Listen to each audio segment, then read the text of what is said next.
Nous vivons dans un monde stressant, nous nous inquiétons des guerres, des élections et des pandémies au niveau personnel, nous nous inquiétons du travail, des enfants, des mariages et de l'argent en fait.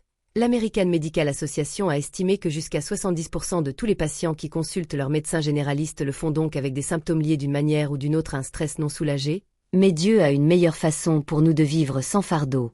Voici comment Jésus l'a mis dans l'évangile de Matthieu 11, 28 à 30. Venez à moi, vous tous qui travaillez et êtes lourdement chargés, et je vous donnerai du repos. Prenez mon joug sur vous et apprenez de moi, car je suis doux et humble de cœur, et vous trouverez du repos pour vos âmes, car mon joug est doux et mon fardeau est léger. Jésus nous offre une liberté sans fardeau. Façon de vivre, n'est-ce pas une bonne nouvelle? Certaines personnes ont l'idée que Dieu veut qu'ils soient accablés de culpabilité, de peur et d'incertitude. Mais Jésus a dit que mon joug est facile et mon fardeau léger. Il veut vous débarrasser de vos soucis comme l'apôtre Pierre. J'ai dit de jeter toute ton anxiété sur lui parce qu'il tient à toi là-bas. Il y a 3 étapes faciles à suivre pour vivre sans fardeau, comme le révèlent les paroles de Jésus dans l'évangile de Matthieu. Première étape, venez à lui, venez à moi, vous tous qui êtes fatigués et chargés, et je vous donnerai du repos. Sans venir à la drogue ou l'alcool ou à un péché ou à des relations et des poursuites vides ou même à notre propre force, mais venez à lui, et il promet que je vous donnerai du repos. De quoi avez-vous besoin de repos à partir d'aujourd'hui? Le psychiatre Thomas Holmes et Richard R. La célèbre échelle de stress répertorie les événements les plus stressants de la vie. En haut de la liste se trouve la mort d'un conjoint. Numéro 2 est le divorce. Les autres éléments de la liste incluent la perte d'un emploi, la maladie, la dette de déménagement. De quoi avez-vous besoin de repos aujourd'hui? La culpabilité du péché. Jésus a le pardon. Pour vous, est-ce la peur concernant un problème trop grand? Pour vous, Jésus a un pouvoir illimité. Pour tu as des décisions difficiles à prendre, Jésus a de la sagesse. Pour toi, la première étape pour vivre sans fardeau est de venir simplement à Jésus. Viens à lui et viens à lui quotidiennement et il vous donnera du repos. La deuxième étape, suivez son plan pour votre vie, pas n'importe qui. Jésus d'un autre a dit: prends mon joug sur toi et apprenez de moi, car je suis doux et humble de cœur, et vous trouverez le repos pour vos âmes. Prenez son joug sur vous, pas le vôtre, pas celui de quelqu'un d'autre.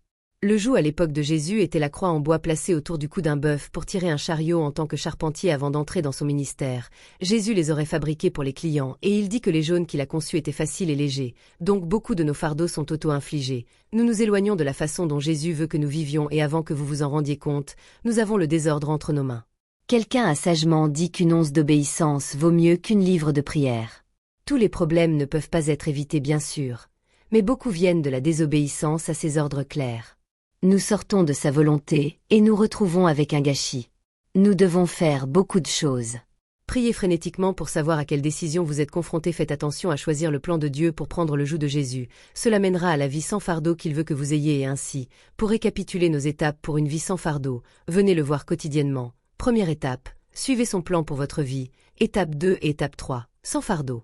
Vivre, c'est lui laisser les résultats, car mon joug est facile et mon fardeau est léger.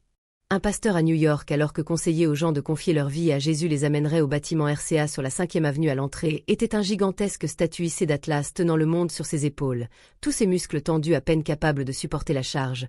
Le pasteur dirait maintenant que c'est une façon de vivre en essayant de porter le monde sur ses épaules, puis il les emmènerait de l'autre côté de la rue pour Cathédrale Saint-Patrick, à un sanctuaire derrière l'autel où le garçon Jésus âgé de 8 ou 9 ans tient le monde entier dans une main sans aucun effort. Contrairement à ce que dirait le pasteur, est l'autre façon de vivre en laissant Jésus porter vos fardeaux. Pour vous, c'est le privilège que vous et moi avons chaque jour de rejeter nos angoisses sur le Seigneur et de le laisser les porteurs. Pour nous, en d'autres termes, après que vous soyez venus à lui après avoir choisi sa voie, alors laissez-lui simplement les résultats. Il s'occupera du fardeau pour vous. Vous pouvez lui faire confiance pour le résoudre. C'est ainsi que Jésus a vécu quand il était sur terre, faisant confiance à son Père Céleste pour s'occuper des détails pour lui. Réfléchissez le salut du monde entier dépendait de Jésus et il a suivi le plan de son Père. Le salut du monde entier dépendait de son. La nouvelle s'est répandue, mais il n'a jamais rien écrit et il n'a jamais dit à ses apôtres que quelqu'un prenait des notes ici. C'est important. Le salut du monde entier dépendait de la formation et de la propagation de son Église. Mais il a appelé un groupe de pêcheurs et de parias. Obtenir. Ce travail a été fait pour lui. Pas pour des PDG, des généraux, des politiciens ou des experts en marketing. Mais vous savez sur quoi Jésus n'a pas insisté sur tout cela. Il a laissé les résultats entre les mains du Père et vous savez ce que tout a été écrit. Les disciples ont fait le travail et sa parole et son Église se sont répandues dans le monde entier. Laissez les résultats de votre vie au Père ainsi que les prières. Vous avez prié, les questions que vous avez, même les erreurs que vous avez commises. Il peut tout gérer, ne vous laissez pas peser vers le bas avec les soucis et les angoisses qui ne sont pas le plan de Dieu pour ses enfants. Profitent de la vie sans fardeau que Jésus offre. Viens à lui, suivez son plan pour votre vie, laissez-lui les résultats. Une chose que ma mère me disait tout au long de ma vie d'adulte était que mon fils laisse tomber à Dieu. Elle disait souvent qu'à propos de chaque problème que je partageais avec elle, elle vous demanderait si vous aviez prié à ce sujet. Si vous aviez regardé la parole de Dieu à ce sujet, si je disais « oui », sa réponse serait bien de laisser le soin à Dieu, et si vous y réfléchissez, c'est combien d'entre nous essayons de porter nos propres fardeaux quand Jésus veut être notre porteur de fardeau? Combien d'entre nous veulent prendre nos problèmes et nos luttes et essayer de les résoudre sans même prier le Seigneur pour nous guider vers la sagesse ou l'intervention? Laissez à Dieu ce qu'il y a dans votre vie que vous besoin de prendre la croix et de faire confiance à Jésus à ce sujet. Qu'est-ce que vous devez laisser entre les mains de Dieu quand je pense les s'aimer? Fardeau entre les mains de Dieu. L'histoire de la femme Shunamite me vient à l'esprit dans 2 Rois. 4. Août 2037, on nous dit que la femme Shunamite était une femme gentille et généreuse qui vivait dans la ville de Shunem. Un jour, elle remarqua le prophète Élisée passant par sa ville. Le reconnaissant comme un homme de Dieu, elle l'invita chez elle pour un repas, impressionné par son hospitalité. Élisée voulait la bénir en retour. Il lui promit qu'elle aurait un fils d'ici 1 an malgré la vieillesse d'elle et de son mari. Fidèle à la parole d'Élisée, la femme a donné naissance à un fils l'année suivante. Mais la tragédie a frappé quand le garçon tomba soudainement malade et est morte. La femme dévastée a pris le corps sans vie de son fils et l'a placé sur le lit d'Élisée dans leur maison. Elle s'est immédiatement mise à la recherche d'Élisée pour obtenir de l'aide. Voici ce que dit la Bible dans 2 Rois 4, 25 à 26. Après la mort de son fils, la Bible dit qu'elle est partie et est venue vers l'homme de Dieu au mont Carmel quand l'homme de Dieu l'a vue venir. Il a dit de regarder son serviteur, regarde là, et la Shunamite courir immédiatement à sa rencontre et lui dire que tout va bien pour toi. Tout va bien pour toi, votre mari va bien avec l'enfant et... Elle a répondu que tout allait bien. Cette femme a maintenu que tout allait bien même après que l'impensable se soit produit. En voyant la femme, Élisée sentit sa détresse et envoya son serviteur Gazi avec son bâton pour le poser sur le visage du garçon.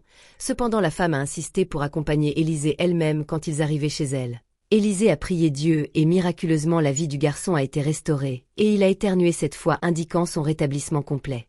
L'histoire de la femme Shunamite nous enseigne plusieurs leçons importantes. La générosité et la générosité de la femme, l'hospitalité envers Élisée a démontré la valeur de la gentillesse et le fait de prendre soin des autres.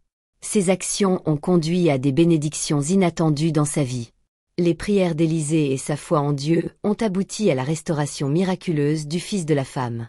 Cela nous rappelle le pouvoir de la prière et l'importance de rechercher l'intervention de Dieu dans nos vies. Mais les leçons les plus puissantes enseignées dans son histoire sont peut-être le pouvoir de faire confiance aux promesses de Dieu et la valeur de porter nos fardeaux à Dieu malgré l'ancienneté de son mari et d'elle. Âge, la femme Shunamite a cru en la promesse donnée par le prophète Élisée. Elle nous enseigne l'importance d'avoir foi en la parole de Dieu même lorsque les circonstances semblent impossibles. Puis lorsque la tragédie a frappé, la femme Shunamite a immédiatement demandé de l'aide à Élisée. Elle ne cherchait pas Élisée mais plutôt le Dieu qu'Élisée a servi. Nous enseigne l'importance de porter nos problèmes et nos préoccupations à Dieu, sachant qu'il est capable de fournir des solutions et du réconfort en cas de besoin. Donc je vous encourage aujourd'hui, quoi qu'il en soit. Situation dans laquelle vous vous trouvez, apportez-le au Seigneur dans la prière et laissez-le là en terminant. Laissez-moi vous rappeler que la Bible dit dans le psaume 55, 22, « Rejetez votre fardeau sur le Seigneur et il vous soutiendra, il ne permettra jamais au juste d'être ému. » Avez-vous déjà vécu un de ces jours où ce n'est qu'un combat, où tout est un combat? Votre voyage vers le travail semble être une lutte. Vous arrivez au travail, et c'est hostile ce jour-là. Vous rentrez chez vous.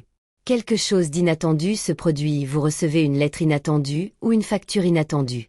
Puis la prochaine chose que vous savez, il y a une dispute inattendue avec votre mari ou votre femme. Je veux dire, avez-vous déjà eu un jour où tout est un combat? Tout n'est qu'un combat. Vous essayez de lire le mot mais cela devient un combat. Vous essayez de prier mais cela prouve pour être un combat aussi. Vous mettez de la musique d'adoration mais vous constatez que vous vous battez toujours. Alors dans ce cas, que faites-vous de bien? Je crois que lorsque cela semble impossible, lorsque la vie est la plus sombre, c'est à ce moment-là que vous devriez appeler au Seigneur. David a vécu des jours comme celui-ci assez souvent. Il doit l'avoir fait parce que tout au long des psaumes, il y a ce thème de l'appel au Seigneur. Je veux dire, réfléchissez Y. Combien de fois lisons-nous quelque chose du genre dans ma détresse? J'ai invoqué le Seigneur vers mon Dieu. J'ai pleuré pour aide. Ou tu pourrais lire quelque chose comme écoute au Seigneur quand je crie à haute voix. Sois aimable envers moi et réponds-moi aujourd'hui, cher auditeur. Je veux vous encourager à invoquer le Seigneur. La Bible dit dans le psaume 5, verset 1 à 2, écoute mes paroles, Seigneur, considère mon déploré, écoutez mon appel à l'aide. Mon roi et mon Dieu, pour toi je prie le matin, Seigneur, tu entends ma voix le matin, je présente mes demandes devant toi et j'attends avec impatience, car tu n'es pas un Dieu qui se contente de la méchanceté. Avec toi les méchants ne sont pas les bienvenus. L'arrogant, tu ne peux pas rester en ta présence, tu détestes tous ceux qui font le mal, tu détruis ceux qui mentent, les assoiffés de sang et les trompeurs que tu détestes. Seigneur, mets-moi, par ton grand amour. Je peux entrer dans ta maison avec révérence, je m'incline devant ton saint temple, conduis-moi Seigneur dans ta justice à cause de mes ennemis. Avancez droit devant moi, on ne peut pas faire confiance à un mot de leur bouche. leur cœur est rempli de méchanceté, leur gorge est une tombe ouverte avec leur langue. Ils mentent, déclarez-les coupables. Ô mon Dieu, que leurs intrigues soient leur chute. Bannissez l'écart pour leurs nombreux péchés car ils se sont rebellés contre toi, mais que tous ceux qui se réfugient en toi soient heureux, qu'ils chantent toujours de joie étant ta protection sur eux afin que ceux qui aiment ton nom puissent se réjouir en toi sûrement. Seigneur, tu bénis les justes, tu les entoures de ta faveur comme avec un bouclier saint de Dieu. Il y a un nom qui détient le pouvoir, il y a un nom qui chasse les esprits démoniaques, il y a un nom qui apporte la lumière au milieu des ténèbres, et ce nom est Jésus-Christ. Je crois que le Seigneur veut que nous arrêtions de nous inquiéter pour arrêter de réfléchir, et en vous demandant ce qui pourrait arriver demain. Arrêtez de dépenser vos efforts et votre énergie en pensant à ce qui pourrait arriver demain, ou même à ce qui devrait arriver. Vous êtes bénis en ce moment. Même et ce jour-là, un pasteur a dit de ne pas emprunter de problème, et cela signifie de ne pas le faire. S'inquiéter de tout. Et si nous pouvions y faire face un jour, et s'il y avait une crise de santé, un revers financier ou même un type de problème inimaginable, n'empruntez pas de problème pour l'avenir mais marchez plutôt par la foi et non par la vue, donc je vous encourage aujourd'hui à rester présent. Avec le Seigneur, restez présent dans votre esprit et dans votre âme, faites-le en reconnaissant le psaume 118. 4. C'est le jour que le Seigneur a fait, nous nous en réjouirons et en serons heureux, mais lorsque nous laissons l'inquiétude et l'anxiété nous consumer, cela cesse d'être adaptatif. Ça devient destructeur, ça devient asservissant. Au lieu de nous concentrer sur Dieu, nous nous concentrons sur toutes les choses qui pourraient mal tourner, des choses sur lesquelles nous n'avons généralement aucun contrôle, mais il y a quelqu'un qui contrôle. Notre Sauveur ressuscité Jésus-Christ comprend que le Dieu qui a créé les cieux et la terre est le même Dieu qui veille sur nous en ce moment. Il est intimement impliqué dans chaque situation, il est infiniment bon et infiniment sage, il voit tout ce qui pourrait arriver, il voit nos soucis, et pourtant il nous commande de ne pas avoir peur, il nous commande plutôt de lui faire confiance. Il sait ce qui est le mieux pour nous encore plus que nous et il sait qu'à la fin, Satan sera vaincu, l'amour va tout conquérir et les forces des ténèbres ne seront plus visibles. Peu importe ce qui se passe dans nos vies, Dieu est aux commandes, non. Peu importe ce qui se passe dans le monde, Dieu contrôle et que vous le compreniez ou non, Dieu contrôle, rien ne le surprend. Rien ne le surprend, Dieu voit toute la chronologie de la terre du début à la fin. Dieu contrôle. J'adore le verset du psaume 37.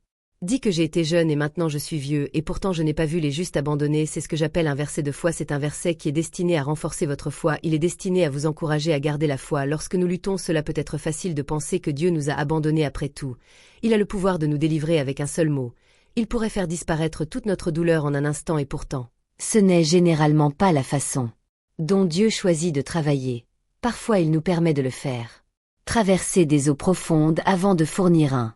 Mais cela ne veut pas dire qu'il ne nous aime pas, cela ne veut pas dire qu'il nous a abandonnés, cela signifie simplement qu'il a un meilleur plan même si nous ne comprenons pas. C'est l'un des plus grands ennemis que vous ayez jamais eu.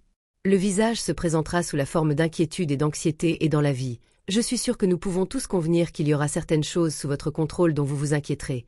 Il y aura des choses hors de votre contrôle que vous s'inquiétera et alors qu'il est si facile de tomber dans un état d'inquiétude dans l'un de ses enseignements. Jésus nous a donné le message que nous ne devrions pas nous inquiéter de demain. Demain prendra soin de lui-même, et je crois que le Seigneur nous disait d'être présent dans le moment présent pour être en paix aujourd'hui, pour être joyeux aujourd'hui, si vous dépensez tout votre temps et votre énergie. En vous inquiétant, vous signifierez toujours le manque dans votre vie ou la douleur dans votre vie.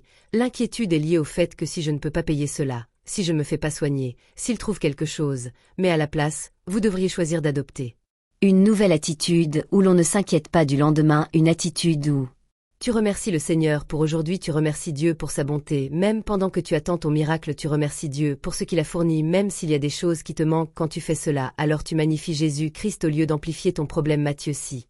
25 à 27. Donc je te dis, ne t'inquiète pas de ta vie, de ce que tu mangeras, ou de ce que tu boiras, ni de ton corps, ce que tu mettras n'est pas la vie plus que de la nourriture et le corps plus que les vêtements. Regarde les oiseaux de l'air qu'ils ne sèment ni ne récoltent ni ne rassemblent dans les granges et pourtant votre Père céleste les nourrit. N'avez-vous pas plus de valeur qu'eux et lequel d'entre vous, en étant anxieux, peut ajouter une seule heure à sa durée de vie, dit aussi la Bible dans Matthieu 6. 34,4. Donc ne vous inquiétez pas pour demain, car demain sera inquiet pour lui-même suffisamment pour que le jour soit son propre problème. Un croyant dans la foi priera et dira que Dieu est avec moi dans la tempête. Je fais face à un croyant inquiet priera et dit à Dieu, et si la tempête ça me détruit et si ça ne finissait jamais? Comment se fait-il que vous n'arrêtiez pas ça? Mais pour la personne qui veut vivre sa vie comme Dieu l'a prévu, vous devez décider que vous devez faire un choix. Comment allez-vous gérer vos inquiétudes à un moment ou à un autre? Vous ferez face à quelque chose qui vous inquiétera. C'est merveilleux qu'on nous dise de rejeter tous vos soucis sur Jésus. Tout ce qui vous dérange, jetez-le au Seigneur. Tout ce qui vous inquiète ou vous concerne, jetez tout sur Jésus parce qu'il prend soin de vous avec la plus profonde affection et il veille sur. Soyez très prudents, dit la parole de Dieu dans 1 Pierre 5. 7 à 9. Rejetez toutes vos inquiétudes sur lui parce qu'il prend soin de vous. Soyez sobre. Soyez vigilant envers votre adversaire. Le diable rôde comme un lion rugissant cherchant quelqu'un pour dévorer. Résistez-lui fermement.